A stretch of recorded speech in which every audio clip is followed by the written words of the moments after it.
ದರ್ಶನ್ ಗ್ಯಾಂಗ್ನಿಂದ ರೇಣುಕಾಸ್ವಾಮಿ ಹತ್ಯೆ ನಾಳೆಗೆ ಆರೋಪಿಗಳ ಪೊಲೀಸ್ ಕಸ್ಟಡಿ ಅಂತ್ಯ. ಕೋರ್ಟ್ಗೆ ಇಂದು ಆರೋಪಿಗಳು ಹಾಜರಾಗುವ ಸಾಧ್ಯತೆ.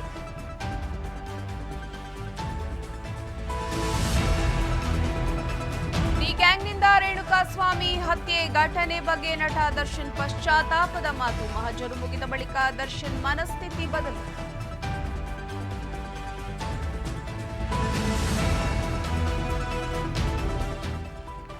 ಡಿ ಗ್ಯಾಂಗ್ನಿಂದ ನಡೆದ ಹತ್ಯೆ ಪ್ರಕರಣ. ರೇಣುಕಾಸ್ವಾಮಿ ನಿವಾಸಕ್ಕೆ ಫಿಲ್ಮ್ ಚೇಂಬರ್ ತಂಡ ಭೇಟಿ. ಕುಟುಂಬಕ್ಕೆ ಸಾಂತ್ವನ ಹೇಳಲಿರುವ ತಂಡ.